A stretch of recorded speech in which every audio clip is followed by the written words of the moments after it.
எல்லோருக்கும் வணக்கம். எல்லோரும் எப்படி இருக்கீங்க? நாங்கள் ரொம்ப நல்லா இருக்கிறோம்.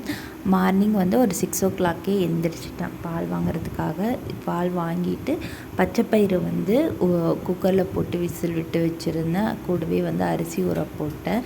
எனக்கும் எங்கள் வீட்டுக்காருக்கு பிளாக் காஃபி வச்சு குடித்தேன். ஏன்னா நேற்று உடம்பு சரியில்லை அப்படிங்கிறனால காலையில் பிளாக் காஃபி வச்சுட்டு அது கூடயே பன்னு தொட்டு சாப்பிட்டேன். பார்த்திங்கன்னா தூக்கம் வந்துடுச்சு. தூங்கிட்டு ஒரு 9 மணிக்கு தான் எழுந்திரிச்சேன். ஆல்ரெடி பச்சைப்பயிறு குக்கரில் விசில் விட்டு தான் வச்சுருந்தேன். அதையும் ஒரு பாத்திரத்துக்கு ட்ரான்ஸ்ஃபர் பண்ணிவிட்டு தண்ணி எல்லாத்தையுமே வடிச்சிட்டு அதுக்கு தாளிப்பு கொடுத்துக்கிட்டேன். பையனும் பார்த்திங்கன்னா நான் எந்திரிச்சு கொஞ்சம் நேரத்துலேயே எந்திரிச்சு வந்துட்டான். வந்ததும் சமத்தான் என்கிட்ட கொஞ்சம் நேரம் நின்றுட்டு இருந்தான். அவனையும் கையில் தூக்கி வச்சுக்கிட்டு இருந்தேன். அதுக்கப்புறம் அவனுக்கு பால் சூடு பண்ணி கொடுத்தேன். அவனும் பாயில் குடிச்சுக்கிட்டு இருந்தேன். நம்ம அதுக்குள்ளே ரசம் வச்சுருவோம் அப்படின்னு சொல்லிட்டு ரசம் தான் வச்சுக்கிட்டு இருந்தேன். நான் ரசம் நல்லா கொதிச்சதுக்கப்புறம் ஆஃப் பண்ணிவிட்டு கடைசியில் உப்பு பெருங்காயத்தூள் இதெல்லாம் போடுவேன். எனக்கு அந்த மாதிரி பழகிச்சு. ஒவ்வொருத்தங்க முதல்ல போட்டுருவாங்க. நான் இது மாதிரி ரசப்பொடி எதுவுமே ஆட் பண்ண மாட்டேன். வெறும் சீரகம் மிளகு இதை நுணுக்கி போடுறது மட்டும்தான். கடைசியில் இண்டக்ஷனில் சாப்பாடு வச்சுருந்தேன். 3 விசில் ஆஃப் பண்ணிவிட்டேன். ப்ரெஷர் அடங்கிறதுக்குள்ளே படுத்த பாய் எல்லாத்தையுமே எடுத்துகிட்டு ப்ரெஷ் எல்லாம் பண்ணிவிட்டு கொஞ்சம் நேரம் உட்காந்துக்கிட்டு இருந்தேன்.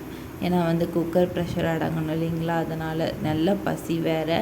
அதனால் கொஞ்சம் நேரம் உட்காந்துட்டு இருந்தேன். பையனுக்கு பால் கொடுத்தனால அவனுக்கு நாம் சாப்பிட்டதுக்கப்புறம் ஊட்டிக்கலாம் அப்படின்னு சொல்லிட்டு கொஞ்சம் நேரம் சோஃபாவில் உட்காந்துட்டு இருந்தோம்.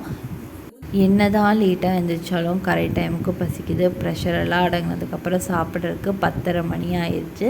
ரச சாதம் தான் சாப்பிட்டேன். ஏன்னா இப்போ தான் ஓரளவுக்கு பரவாயில்ல. அதனால் ரசம் ஊற்றி தான் சாப்பிட்டேன். நான் சாப்பிட்டதுக்கப்புறம் பையனுக்கு பச்சைப்பயிறு போட்டு நெய் போட்டு அவனுக்கு ஊட்டி விட்டுட்டேன். அதுக்கப்புறம் பக்கத்து வீட்டில் விளையாண்டுக்கிட்டு இருந்தான். நானும் பாத்திரமெல்லாம் க்ளீன் பண்ணிட்டு வீடை கூட்டி விட்டேன். அப்போவே எனக்கு தோணுச்சு மாப்பு போட்டு விட்டுருவோம் அப்படின்னு சொல்லிட்டு அதனால் கையோட மாப்பு போட ஸ்டார்ட் பண்ணிட்டேன். ஒரு 12 மணிக்கு மாப்பு போட ஸ்டார்ட் பண்ணேன். அப்பப்போ எட்டி பார்த்துட்டு நான் என்ன பண்ணுறேன் அப்படின்னு சொல்லி பார்த்துட்டு போயிட்டு இருப்பான். அப்படி பார்த்துக்கிட்டே அவனையும் பார்த்துக்கிட்டு நானும் வீட்டு வேலையெல்லாம் முடிக்கிறதுக்கு எனக்கு 1 மணி ஆயிடுச்சு.